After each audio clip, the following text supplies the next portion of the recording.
नमस्कार, मैं हूं प्रदीप और आप देख रहे हैं थिंक 360। आज स्टूडियो में हमारे साथ खास मेहमान हैं विवेक गुप्ता जी। विवेक जी भारतीय चिकित्सा पद्धति में आयुर्वेद के अच्छे जानकार हैं और आप एक आयुर्वेद कंपनी उत्कर्ष आयुर्वेद के संचालक भी हैं। राजस्थान में आयुर्वेद कंपनी के संचालकों को कई सारी दिक्कतों का सामना करना पड़ रहा है। लिहाजा कुछ दिनों पहले जो आरजीएचएस की जो वेबसाइट थी उससे कई दवाइयां अनलिस्टेड कर दी गई। साथ ही कई सारे कंपनी संचालकों को कई अलग अलग तरह की दिक्कतों का सामना करना पड़ रहा है।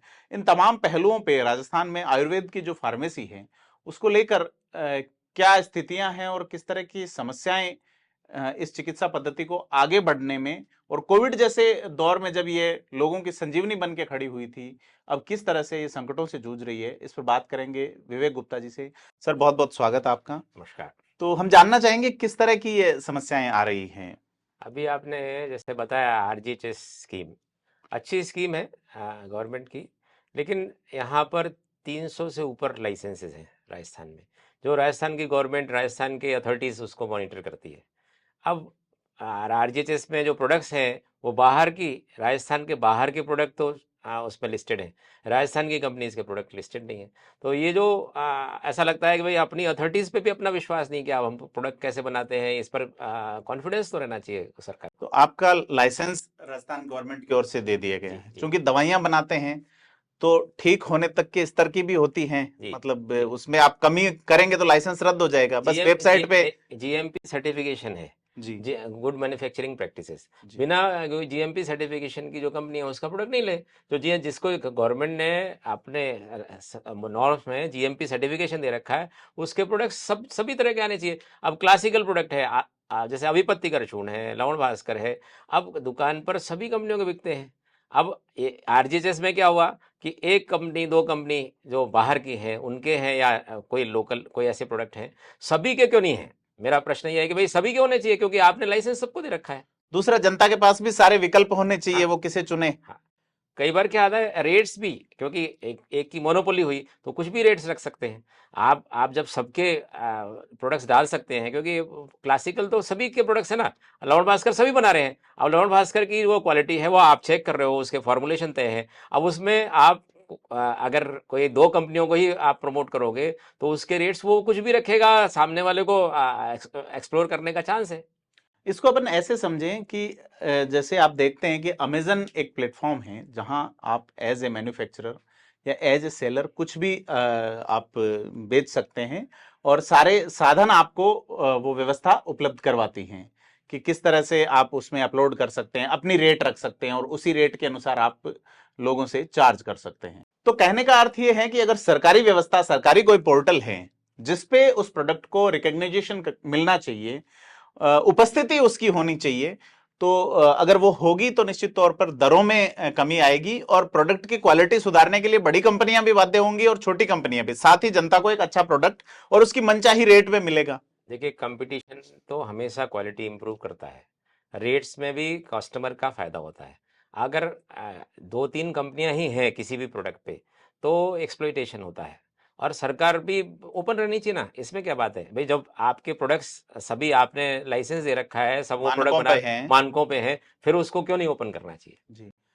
सर हम जानना चाहेंगे कि ये जो आपका उस वेबसाइट में जो प्रोडक्ट दिखते हैं उनका प्रोसेस क्या रहता है बेसिकली, मतलब आप डालते हैं या सरकार के लोग डालते हैं। पहले तो क्या है, जब ये आरजीएचएस स्कीम आई थी ना, तो केमिस्ट को था अथॉरिटी की भाई वो आप उसमें प्रोडक्ट जो दिया, लवण भास्कर डाला, उसने कंपनी डाली, और वैसे बाद में उसको उन्होंने बंद कर दिया। जी अब क्या है, उनके पास मॉनिटर करने की जो जो भी कंपनी डाल रखी है वो वही प्रोडक्ट उसमें से दिखेगा कि भाई लवण भास्कर ये चार कंपनियों का दिख रहा है, आप जिसका भी देना चाहें उसका दे सकते हैं।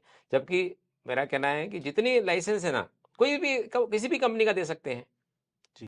कहने का अर्थ ये है कि अगर वो प्रोडक्ट क्वालिटी पे, मानकों पे खरा नहीं है तो उस कंपनी को आप बंद कर दीजिए, बिल्कुल नहीं तो बिल्कुल। उसे अवसर दीजिए अपने आप को प्रस्तुत करने का। यही मार्केट का वो है, वो आपको टैक्स कमा के दे रहा है वो लो। और दूसरी सबसे बड़ी बात है कि राजस्थान की जो जनता है उसको एक अवसर और उसका मनचाहा प्रोडक्ट उपलब्ध करवा रहा है। भाई देखिए बाहर का प्रोडक्ट आएगा यहाँ पर जी तो उसके प्रॉफिट्स, उसकी राजस्थान को क्या उसका बेनिफिट है?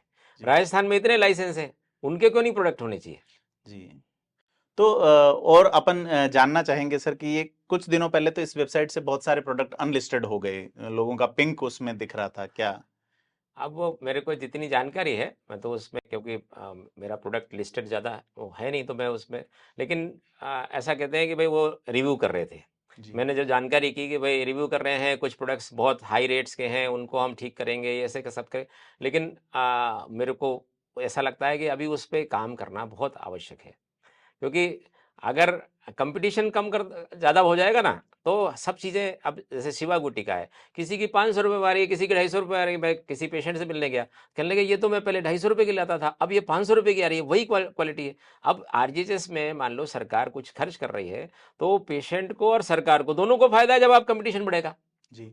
भाई साहब, इसमें हम ये जानना चाहेंगे कि ये जो प्रोडक्ट हैं, इसमें कोई और अंतर भी रहता है आपस में, जैसे लवण भास्कर चूर्ण का आप जिक्र कर रहे हैं, तो इसमें क्वालिटी में या इसमें कुछ आप भेद रहता होगा? देखिए, एज पर फॉर्मुलेशन कोई भेद नहीं हो सकता, जी और एज पर नॉर्म्स कोई भेद नहीं हो सकता। लवण भास्कर जो बनाएगा वो मैं भी बनाऊंगा, डाबर भी बनाएगा, सभी एक ही तरह का बनाएंगे, इसमें तो क्या क्या अंतर आएगा? सरकारी सिस्टम तो कर रहा है भेद, आपका नहीं दिखा रहा है किसी का और किसी का दिखा रहा है। हाँ, ये यही मेरा कहना है कि आज के समय में भाई आप दुकान पर जाएंगे, किसी भी दुकान पर जाएंगे, तो उससे कहेंगे भाई ये उसने बताया कि ये लवण भास्कर है, अब इस कंपनी का लेना है, इस कंपनी ना, अपनी चॉइस है ना। मैं जाऊंगा तो मेरी चॉइस है ना, मैं किसका लेना चाहूँ, मेरे को पता है इसकी क्वालिटी अच्छी है, उसका लूंगा। अब आपके पास है ही चॉइस नहीं, वहां पर 2-3 प्रोडक्ट ही है, तो चॉइस नहीं है, तो जो मजबूरी में उसको लेना पड़ेगा। चॉइस नहीं है तो मोनोपोली है। तो इसमें कहीं ऐसा तो नहीं है कि किसी तरह से लोगों को अपना कुछ इन्वेस्ट करना होता होगा सरकारी सिस्टम में? देखिए, मैं तो ऐसी जानकारी रखता नहीं हूँ, लेकिन अगर ऐसा है तो कहीं ना कहीं मोटिव ठीक नहीं है। अगर अब वो तो शायद दिखता है ना, भाई आपको अगर 4 कंपनियों का ही लिस्टेड है, तो कहीं ना कहीं मोटिव जो है ना, जो लिस्ट करने वाले हैं उनका मोटिव ठीक नहीं है। अगर सबको करेंगे तो उनको उस तरह का बेनिफिट नहीं मिलने वाला है। जी। तो ये विवेक गुप्ता जी हैं, जिनका उत्कर्ष आयुर्वेद नाम से एक अच्छा प्लेटफॉर्म है और आप अच्छे प्रोडक्ट बनाते हैं। और आपने हमें, चूंकि मेरे पास अजमेर से कुछ लोगों का फोन आया, तो मुझे इस विषय में ज्यादा जानकारी नहीं थी कि किस तरह से क्या लिस्टिंग होती है, तो मैंने कहा चूंकि लोगों की पीड़ा है और लोगों तक प्रोडक्ट नहीं पहुंच पा रहा और सरकारी लिस्टेड नहीं पहुंच पा रहा है, सरकारी कोई लिस्टेड पहुंच जाता है तो वो अथॉरिटी मान लेते हैं लोग, फिर वो अगर प्रोडक्ट अच्छा नहीं भी है तो लोग उसे खरीदते हैं, और वो लोग भी अपनी मार्केटिंग इस हिसाब से करते हैं कि हम आरजीएचएस में लिस्टेड हैं। तो आज हमें काफी अच्छी जानकारी दी, और विवेक जी हमें लगातार आयुर्वेद से जुड़े हुए विषयों पे लगातार अपडेट देंगे। और आज के इंटरव्यू के लिए धन्यवाद। धन्यवाद। और हम लगातार आपसे रूबरू होते रहेंगे, देखते रहिए, सब्सक्राइब करें थिंक 360।